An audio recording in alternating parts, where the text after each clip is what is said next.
Hace una semana, algo cambió. Y lo escuchaste. Lo viste en los titulares. Lo comentaste con tu familia. Lo debatiste con tus amigos. Quizá incluso sentiste ese nudo en el estómago que todos sentimos cuando las cosas se ponen serias. Cuando Estados Unidos dice que está considerando atacar cárteles en territorio mexicano, no es solo una amenaza más. No es solo retórica política de campaña. No es solo un político buscando votos o atención mediática. Es el anuncio de que las reglas del juego acaban de cambiar. Y cuando digo que cambiaron, no me refiero a un ajuste menor. Me refiero a un cambio estructural en cómo se va a manejar este conflicto de aquí en adelante. Y si crees que esto solo afecta a los narcos, a los capós, a los que están directamente involucrados en el negocio, déjame decirte algo con toda claridad. Estás viendo solo la punta del iceberg. Estás mirando la superficie de algo mucho más profundo y mucho más complejo. Porque cuando el poder se redistribuye a esta escala, cuando las piezas del tablero empiezan a moverse de esta manera, nadie queda fuera. Absolutamente nadie. Y México, te guste o no, está justo en el centro. No al margen. No como observador. En el centro absoluto de esta reconfiguración. En los próximos 20 minutos, voy a explicarte algo que pocos están diciendo. Algo que está ocurriendo en silencio mientras todos miramos el espectáculo mediático. Mientras todos nos distraemos con las declaraciones, con los titulares sensacionalistas, con el ruido constante de las redes sociales. Y al final de este vídeo, vas a entender por qué lo que viene no es lo que te están contando. Porque la narrativa oficial, tanto de México como de Estados Unidos, solo cuenta una parte de la historia. Y por qué esa parte que no te están contando es, probablemente, la más importante. Si este tema te interesa, si quieres entender realmente qué está pasando más allá de los titulares, suscríbete ahora. Porque cada semana desciframos lo que realmente está pasando en México. Sin filtros políticos, sin agendas partidistas, solo análisis basado en hechos y en patrones que se repiten una y otra vez en la historia. Vamos a empezar con algo básico, pero absolutamente fundamental. Algo que si no entiendes, no vas a poder comprender nada de lo que viene después. Durante décadas, literalmente desde los años 80 hasta hace muy poco, ¿el narcotráfico fue tratado como un problema de quién exactamente? Piénsalo un momento. ¿De quién era el problema? De México. ¿Estados Unidos cooperaba? Por supuesto que sí. Enviaba recursos millonarios. Compartía inteligencia de sus agencias más poderosas. Entrenaba a nuestras fuerzas especiales. Proporcionaba equipamiento, tecnología, asesoría. Pero siempre, y esto es clave, siempre bajo la misma premisa fundamental: esto es tu problema, nosotros te ayudamos a resolverlo. Tú estás al frente. Tú tomas las decisiones. Tú manejas la estrategia. Nosotros apoyamos desde atrás. Esa fue la lógica durante la Iniciativa Mérida. Durante toda la guerra contra el narco de Calderón. Durante el gobierno de Peña Nieto. E incluso durante gran parte del gobierno actual. Hoy, ese discurso murió. Y no murió gradualmente. Murió de un golpe. Cuando Donald Trump y otros funcionarios estadounidenses de alto nivel hablan de ataques directos, cuando mencionan acciones en territorio mexicano, cuando hablan abiertamente de tomar control de la situación por su propia cuenta, no están ofreciendo ayuda. No están extendiendo la mano para cooperar mejor. Están diciendo algo completamente diferente. Están diciendo: ya no confiamos en que tú puedas resolverlo. Ya no creemos que tengas la capacidad, la voluntad o los recursos para manejar este problema. Y por lo tanto, vamos a tomar el control nosotros. Eso es un cambio monumental. Es como si durante años le hubieras pedido a tu vecino que arreglara el árbol de su jardín que está a punto de caerse sobre tu casa, y después de años de promesas, un día simplemente llegas con una motosierra y le dices: ya me cansé, lo voy a hacer yo. Y aquí viene la parte que muchos no entienden, la parte que se pierden completamente en el análisis superficial.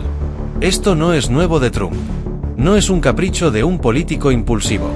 No es solo retórica de un candidato buscando votos de una base electoral preocupada por la migración y el fentanilo. Es un patrón. Un patrón que Estados Unidos ha usado durante décadas contra otros enemigos que considera estratégicos. Y cuando digo patrón, me refiero a una secuencia predecible, probada, refinada a través de múltiples conflictos en diferentes partes del mundo. Y el patrón siempre, es el mismo. Primero, nombran al enemigo. Lo identifican públicamente. Le ponen cara. Le ponen nombre. Lo hacen visible ante la opinión pública. Segundo, Lo señalan públicamente como una amenaza. No como un problema menor, sino como una amenaza seria a la seguridad, a los intereses nacionales, al bienestar de los ciudadanos estadounidenses. Tercero, lo aíslan financieramente. Congelan activos. Sancionan a quien hace negocios con ellos. Cortan las líneas de financiamiento. Bloquean cuentas bancarias. Presionan a instituciones financieras internacionales. Y cuarto, solo al final, actúan. Militarmente, judicialmente, o a través de operaciones encubiertas. ¿Te suena familiar este proceso? Es exactamente, palabra por palabra, lo que hicieron con grupos terroristas en Medio Oriente después del 11 de septiembre. Primero fue Al-Qaeda. Luego ISIS. Identificar, señalar, aislar, actuar. Es exactamente lo que hicieron con redes de tráfico internacional en el sudeste asiático durante los 92.000. Los triángulos dorados. Las rutas de heroína desde Afganistán. Es exactamente lo que hicieron con líderes acusados de narcoterrorismo en Sudamérica. Pablo Escobar en Colombia. Los líderes de las FARC. Y más recientemente, con el régimen de Maduro en Venezuela. El proceso nunca empieza con bombas. Nunca empieza con soldados cruzando fronteras. Siempre empieza con palabras. Con discursos. Con declaraciones oficiales que van subiendo de tono gradualmente. Y esas palabras ya están en la mesa. Ya las escuchaste. Ya están siendo dichas por funcionarios de alto nivel. Ya están siendo normalizadas en el discurso político estadounidense. Ahora presta mucha atención a esta siguiente parte. Porque aquí es donde la mayoría de la gente se pierde. Donde no conectan los puntos. Hay una palabra específica que Estados Unidos está usando cada vez más en documentos oficiales, en acusaciones formales, en discursos de seguridad nacional. Y no es solo retórica vacía. No es solo un término que suena fuerte para los medios. Es legal. Tiene consecuencias jurídicas específicas y enormes. La palabra es narcoterrorismo. Piensa en eso por un momento. Narcoterrorismo. No narcotráfico. No crimen organizado. Narcoterrorismo. Cuando escuchas esa palabra siendo usada oficialmente, cuando aparece en actas del Congreso, en reportes del Departamento de Estado, en declaraciones del Departamento de Justicia, algo fundamental acaba de cambiar en el juego. Porque mira la diferencia legal y práctica. Un narcotraficante es un criminal. Es alguien que viola las leyes. Se persigue a través del sistema judicial. Se arresta. Se extradita. Se juzga en una corte. Tiene derechos. Tiene debido proceso. Pero un narcoterrorista es una amenaza de seguridad nacional. Es un enemigo del Estado. Y contra enemigos del Estado, Estados Unidos tiene un conjunto completamente diferente de herramientas. Herramientas que no requieren las mismas restricciones legales. Que no necesitan el mismo nivel de evidencia judicial. Que no pasan por los mismos procesos.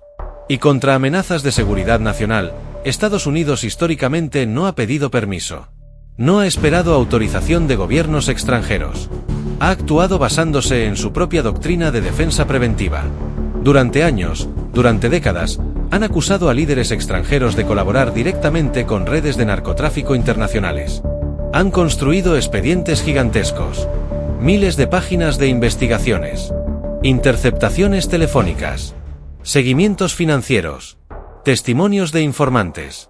Evidencia fotográfica. Registros bancarios. Han ofrecido recompensas millonarias. 5 millones de dólares. 10 millones. 15 millones por información que lleve a la captura.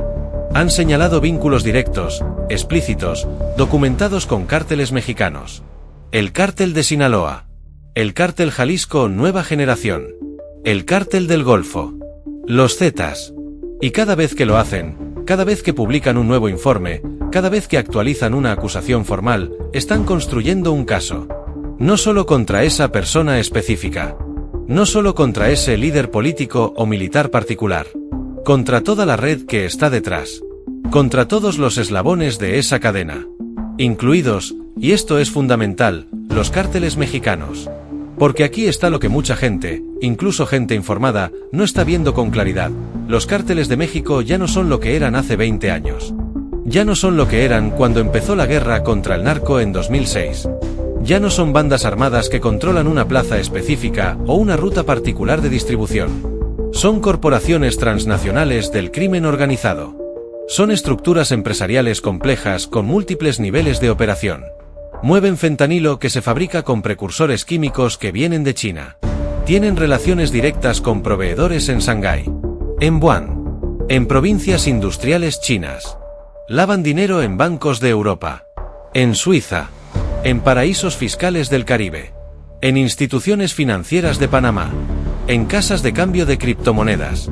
Tienen operaciones activas de distribución en Sudamérica, en Argentina, en Chile, en Brasil. Controlan rutas que cruzan el Pacífico hacia Australia y Nueva Zelanda. Tienen presencia en Asia, en Filipinas, en Japón, donde la metanfetamina tiene mercados enormes y rentables. Tienen células en África, en Nigeria, en Sudáfrica, donde están expandiendo mercados nuevos. Utilizan criptomonedas para mover dinero instantáneamente a través de fronteras. Bitcoin, Ethereum, monedas de privacidad como Monero.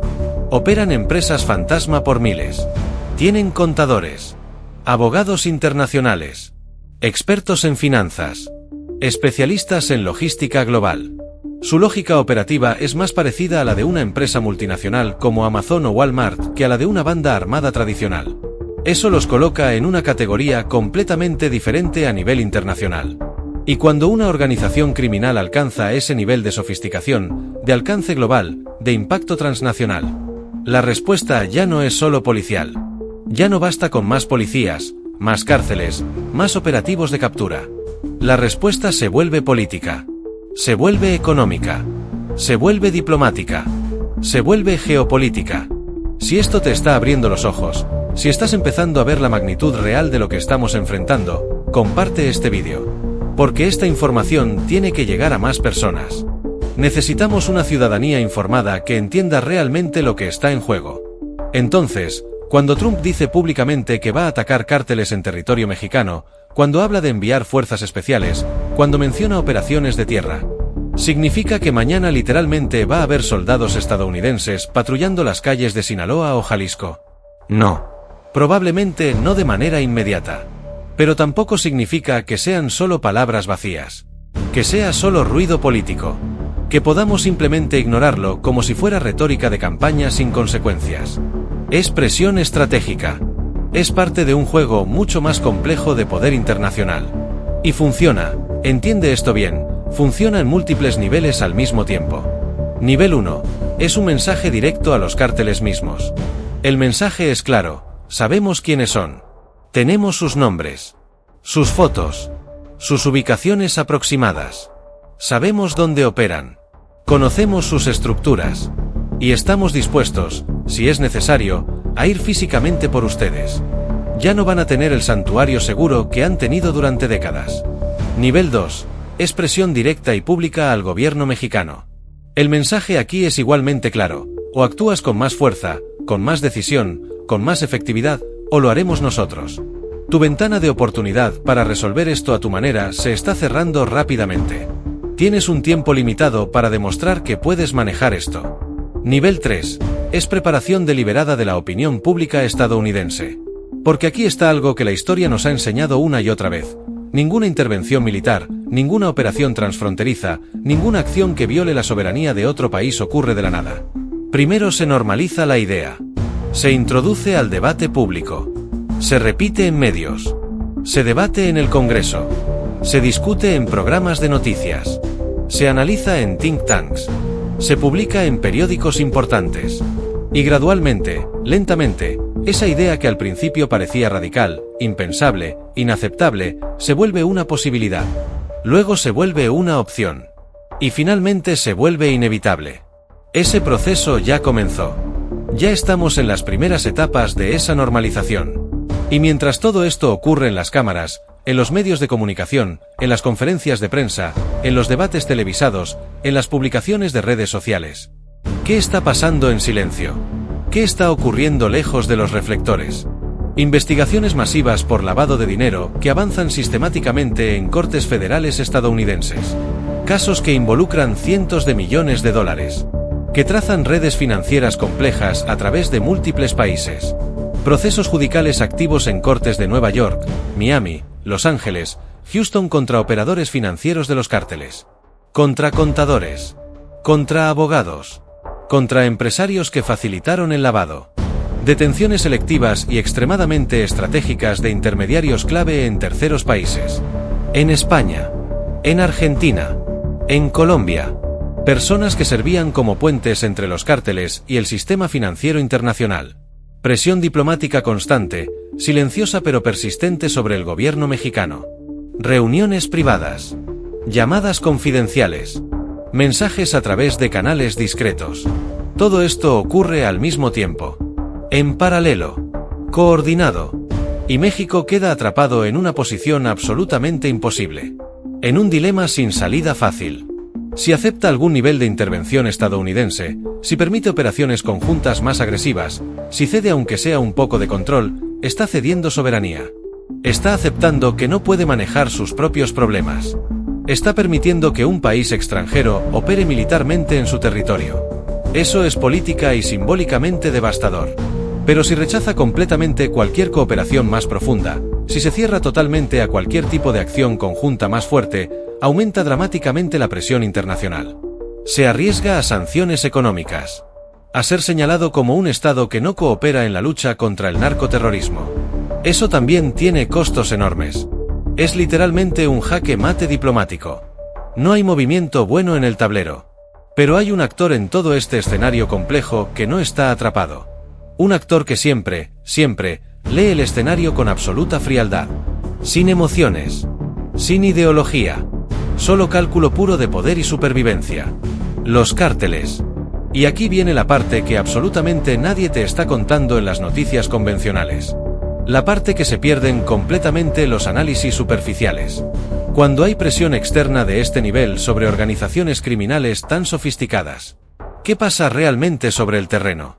La mayoría de la gente, incluyendo muchos analistas, piensan automáticamente, va a haber más violencia, más enfrentamientos, más balaceras, más guerra abierta en las calles. Y a veces sí ocurre eso. A veces la presión genera explosiones de violencia. Pero otras veces, y esto es fascinante si entiendes la lógica del poder criminal, pasa exactamente lo contrario. Silencio. Calma aparente. Movimientos discretos que nadie nota. Reacomodos silenciosos de poder.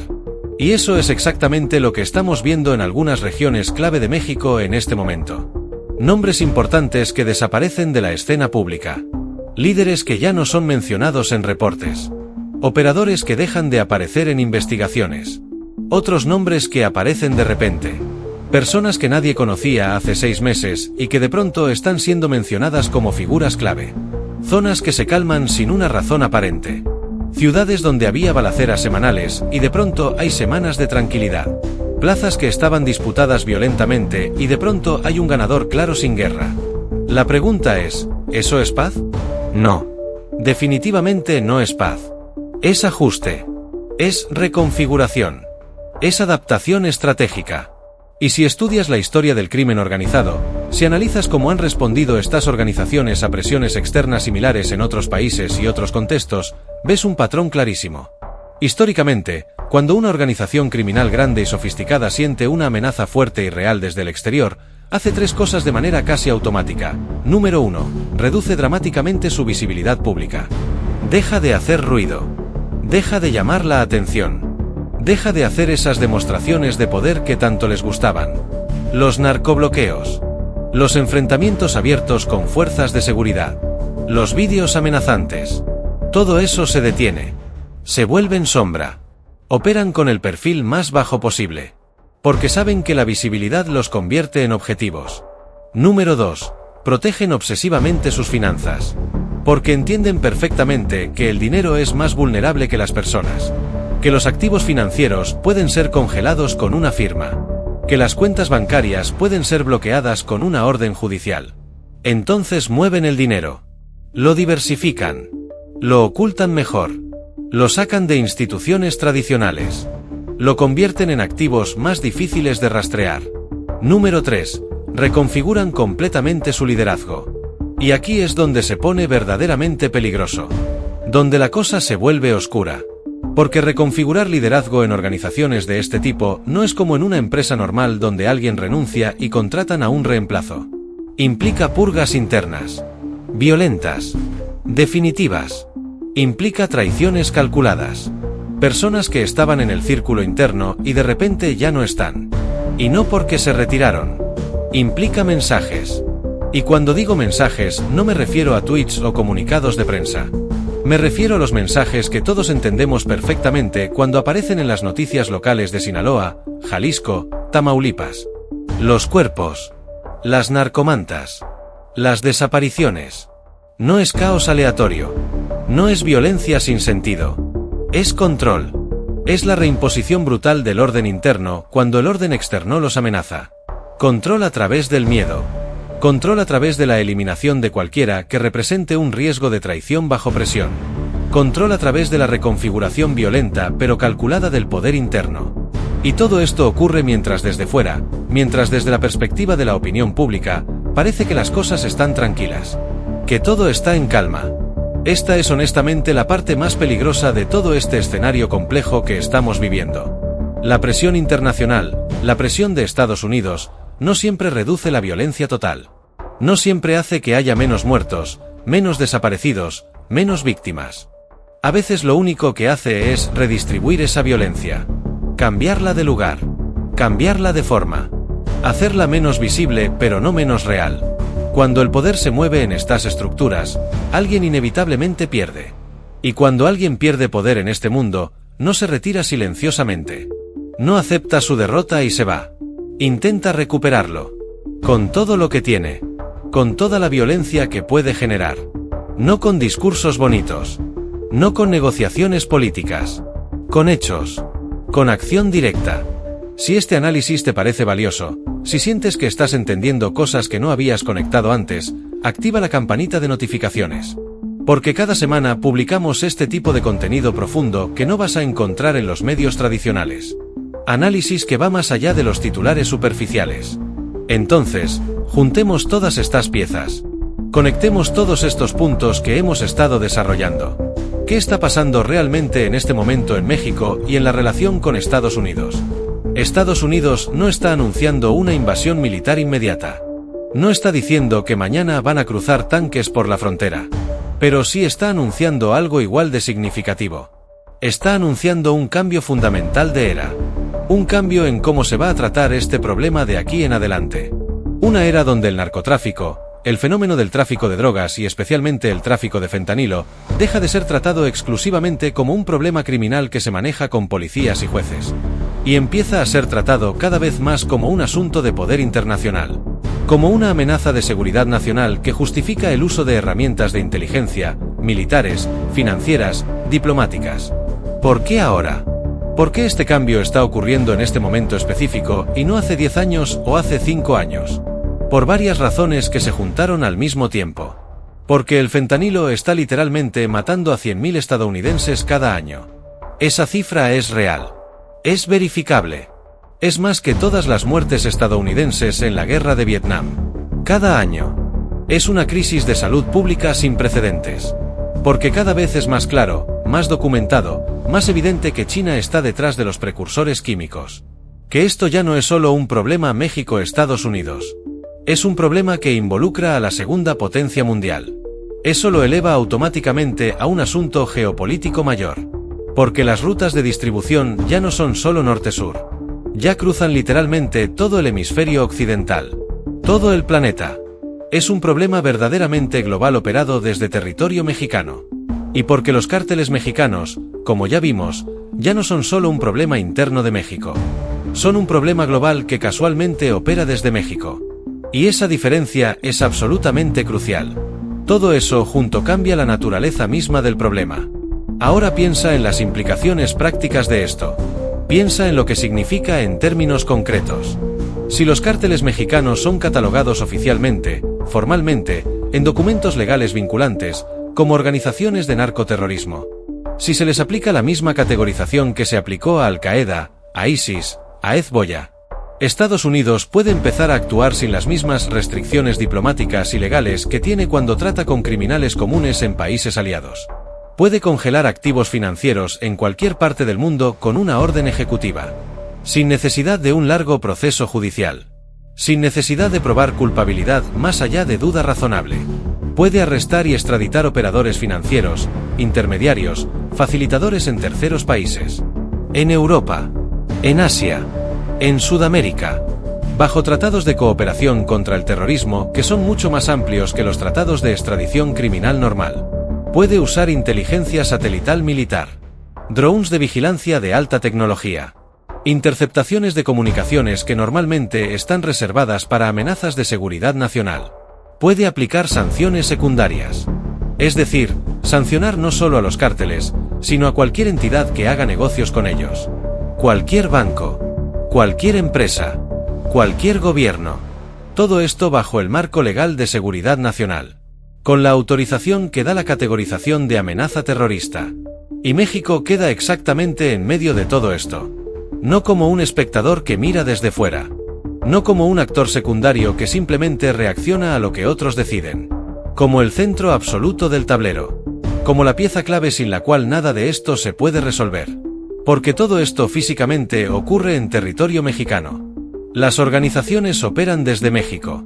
Los laboratorios de fentanilo están en México. Las rutas de tráfico salen de México. Todo esto involucra directamente a ciudadanos mexicanos. A empresarios mexicanos. A políticos mexicanos. A fuerzas de seguridad mexicanas. Todo esto afecta profundamente la economía mexicana.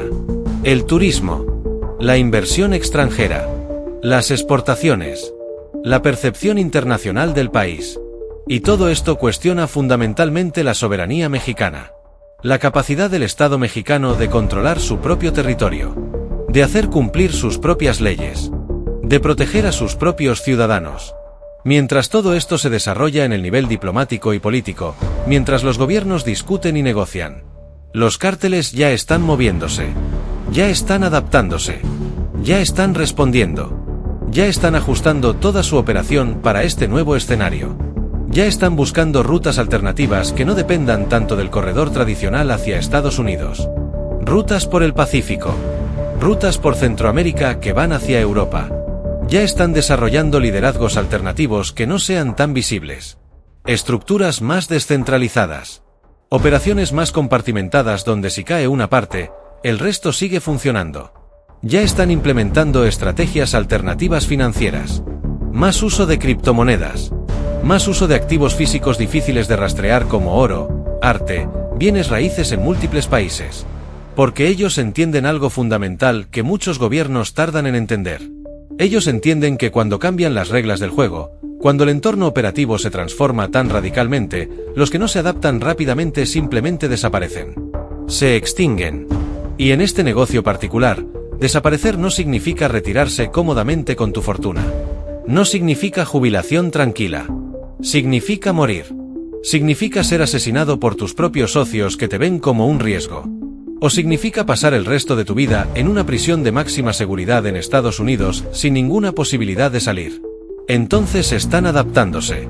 Rápido. Eficientemente. En silencio. En las sombras. Lejos de los reflectores mediáticos. Pero se están adaptando de manera muy real y muy efectiva. Mira, sé que todo esto es increíblemente complejo. Sé que es difícil de procesar. Sé que cuando empiezas a ver todas estas conexiones, todas estas capas, puede ser abrumador. Sé que da miedo. Porque es aterrador entender que estamos en medio de una transformación tan profunda y que las implicaciones para México son tan grandes. Y sé que muchas veces, como ciudadanos comunes, preferimos no pensar demasiado en estas cosas. Preferimos enfocarnos en nuestras vidas, en nuestras familias, en nuestros trabajos. Porque sentimos que de todas formas no podemos hacer nada al respecto. Que estas son cosas que están totalmente fuera de nuestro control. Y hasta cierto punto es verdad. La mayoría de nosotros no estamos en posición de cambiar las políticas de seguridad nacional. No estamos negociando tratados internacionales. No estamos comandando fuerzas especiales. Pero aquí está la verdad que necesito que entiendas. Lo que está pasando en México en este momento, esta transformación que estamos viviendo, no va a resolverse en 6 meses. No va a haber una solución rápida que aparezca mágicamente. No va a resolverse con un cambio de gobierno. No importa qué partido político esté en el poder. No importa quién sea el presidente. Esto es más grande que cualquier administración individual. Y honestamente, no va a resolverse ni siquiera con una estrategia perfecta. Porque no existe una estrategia perfecta para un problema tan complejo, tan multinivel, tan profundamente arraigado.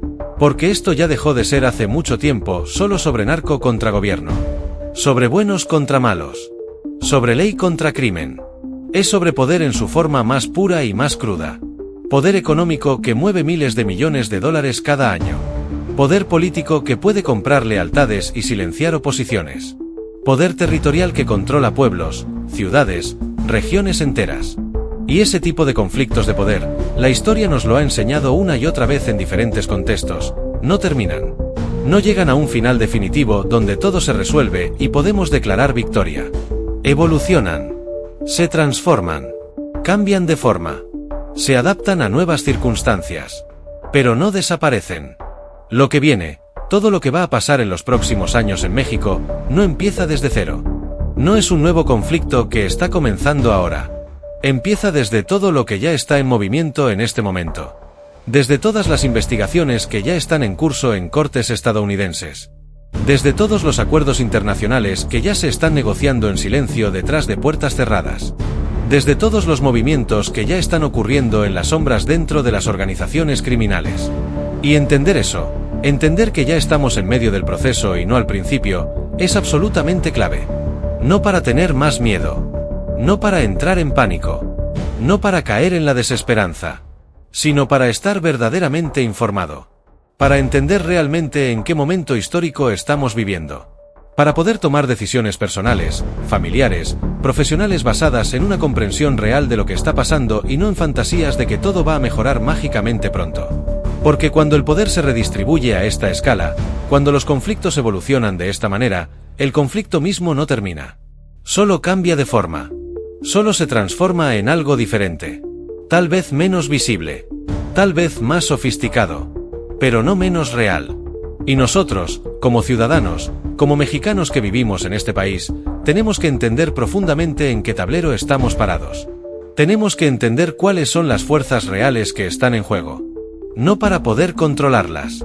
Eso está fuera de nuestro alcance como individuos. Pero sí para poder navegar este entorno con los ojos abiertos. Para poder proteger a nuestras familias. Para poder tomar decisiones informadas sobre dónde vivir, dónde invertir, cómo planear el futuro. Porque nos guste o no, nos sintamos cómodos con esto o no, estemos de acuerdo con esto o no. Estamos en el centro absoluto del juego. México no está al margen de esta transformación.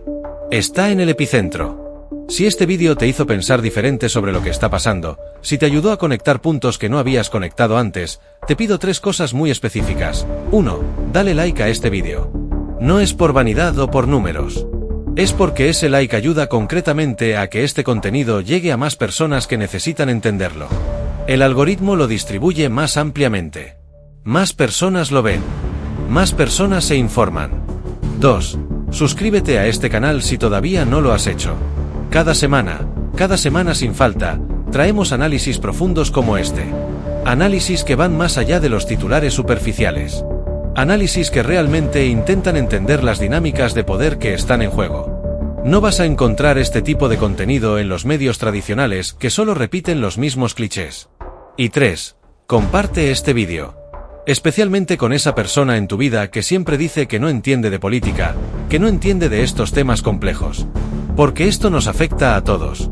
No es solo para expertos o analistas. Es información que todo mexicano debería tener. Ahora te toca a ti. Déjame en los comentarios tu opinión honesta. ¿Qué crees que va a pasar en los próximos 6 meses? ¿En el próximo año? ¿Crees realmente que Estados Unidos va a llegar al punto de intervenir directamente con operaciones militares en territorio mexicano? ¿O crees que todo esto es principalmente presión política y estratégica, pero que nunca llegará a ese extremo? ¿Crees que el gobierno mexicano tiene alguna capacidad real de cambiar el rumbo de esto? ¿O sientes que ya estamos en un punto donde las fuerzas en movimiento son demasiado grandes para que cualquier gobierno las controle? Quiero leer tu opinión. Quiero saber qué piensas. Porque este canal no es solo yo hablándote. Es una comunidad de gente que quiere entender realmente lo que está pasando. Nos vemos en el próximo vídeo, donde vamos a profundizar en otro aspecto de esta situación que nadie está discutiendo. Y recuerda algo fundamental: en un mundo donde absolutamente todos están gritando, donde todos tienen opiniones pero pocos tienen información real, el que realmente entiende las dinámicas profundas tiene una ventaja enorme. No para controlarlo todo, pero sí para navegar mejor. Hasta la próxima.